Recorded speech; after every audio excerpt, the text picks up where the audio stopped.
Excellencies, distinguished guests, ladies and gentlemen. It is a great pleasure for me to be here. I want to thank the International Water Management Institute for the invitation extended to me to serve as a guest of honor at this important forum. Climate changes continues to have significant impact on limited, shared water resources across the globe. The Indus Basin is one such key resource impacting on Afghanistan, China, India, and Pakistan, and some 300 million people that live within the basin boundaries.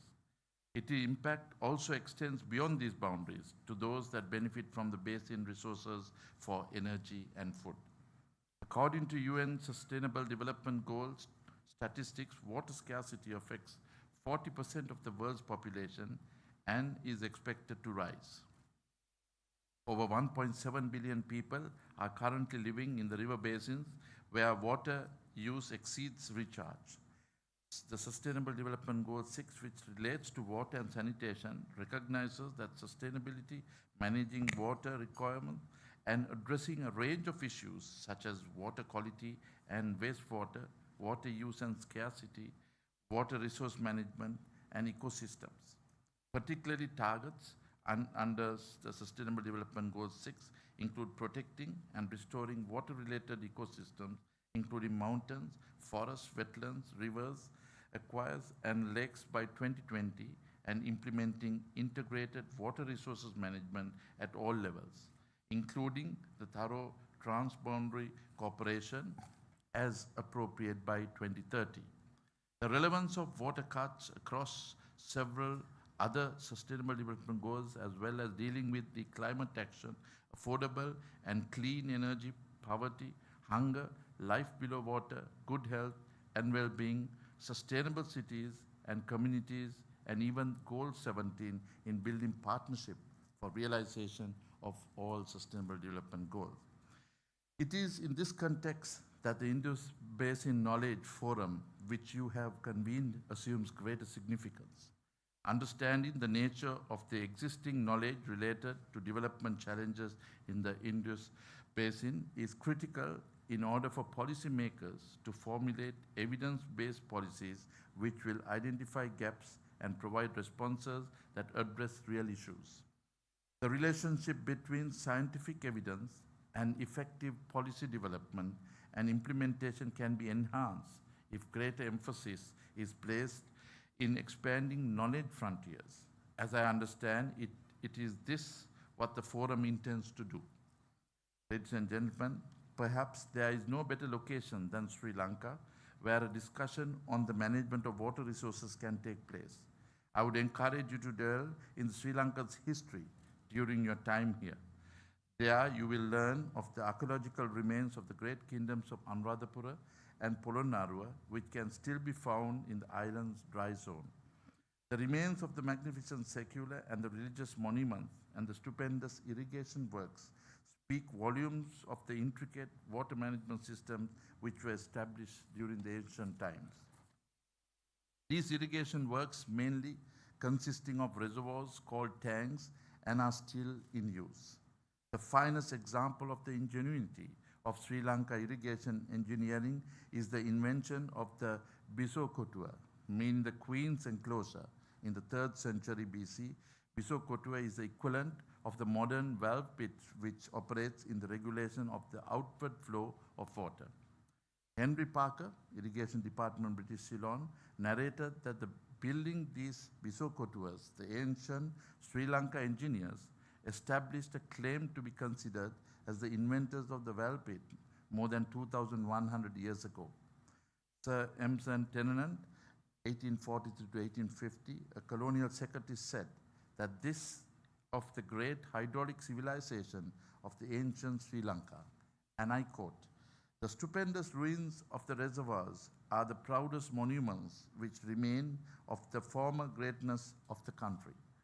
Accepting the exaggerated dimensions of the Lake Moeris in central Egypt and the mysterious basin of Al Aram, the bursting of whose embankment devastated the Arabian city of Mareb, no similar constructions formed by any race, whether ancient or modern, exceed in the colossal magnitude the stupendous tanks in Ceylon." unquote. Sri Lanka is a country which brings a unique perspective on the many challenges facing managers and the users of water. In spite of the perception that Sri Lanka is highly water abundant, like in the Indus Basin, water availability is hugely variable in both times, across seasons, and especially from the wetter south to drier north. Sri Lanka has for centuries, therefore, had to master the art of evening out the flows and harnessing resources for agriculture production and human consumption. And in more recent years, for hydropower production too. However, challenges of ensuring water quality, managing pressures on groundwater, and dealing with the devastation impacts of floods still persist. Ladies and gentlemen, the Indus Basin Knowledge Platform, which was spearheaded by the IWMI based in Sri Lanka, aims to bridge the science policy interface by bridging together scientific material from multiple disciplines as well as policy documents and the legal frameworks in effect at the regional to subnational level on the Indus Basin. As I understand, it's this meeting which is about supporting deeper understandings of the knowledge landscape in the Indus Basin, a critical part of South Asia's geography, identifying ways of strengthening this landscape and building greater collaboration around future knowledge development. So this knowledge forum is about convening problem solvers to tackle key development challenges such as Sri Lanka faces, but at much greater scale in the case in this Indus Basin. We hope that of the deliberations can come ideas, solutions, and suggestions for ways of overcoming these management challenges at all levels.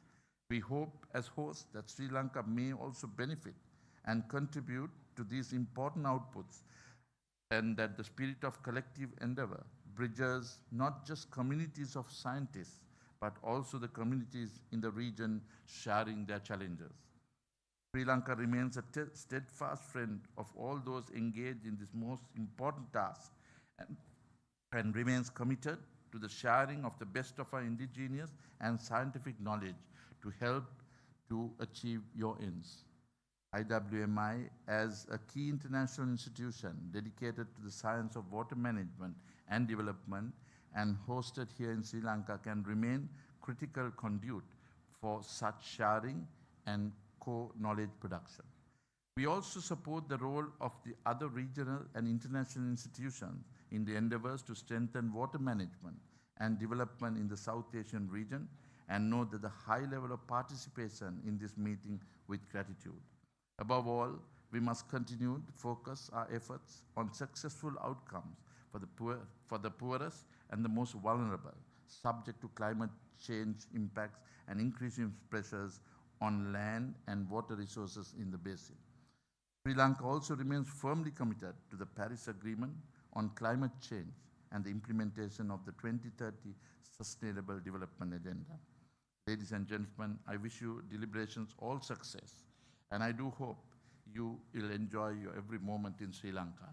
As the Foreign Minister, I would look forward to taking the opportunity, as this is a very technical subject, and I thought it would be better speaking something which is prepared text rather than speak off the cuff on things that I don't know, but I certainly see the importance of it. And as I was being walked in, I said that this is the opportunity for Sri Lanka to play an interceding role and ensuring the knowledge of yours, which is unknown to us, of course with our rich historical knowledge that we have possessed, to be transferred to one another and able to come with something which is on a win-win for the region. We are ready, willing and able as a government to give all the support that is there for IWMI, who has been doing a yeoman service in Sri Lanka. And I hope that there will be a catalyst that will be able to use their knowledge, their presence in Sri Lanka, and with the collaboration of the government to go further.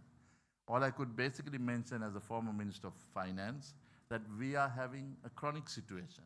We are having floods in the on the southern part of Sri Lanka and droughts in the northern part. Now we have enough of water, but we can't share the waters in a meaningful way. Tell us as to how we can do this. The government loses almost 700 to 800 million on areas of floods and devastation, We just came through one of the worst of its devastated floods that just took place about 5 or 6 weeks ago, and we are still recovering from that. So I'm sure with your knowledge, we'll be able to improve ourselves and able to not only provide a permanent solution, but also maximize the limited resources that are there and fast dwindling. So I wouldn't want to take further time, but wish your meetings and deliberations all the very best. And I hope you have a pleasant stay in Sri Lanka. I hope that this is not your first visit to Sri Lanka, but if it is the first, ensure that there are many. Yes, I'm made to understand the first, so make it the first of many to come, and make this your natural home while you can have your permanent home somewhere else.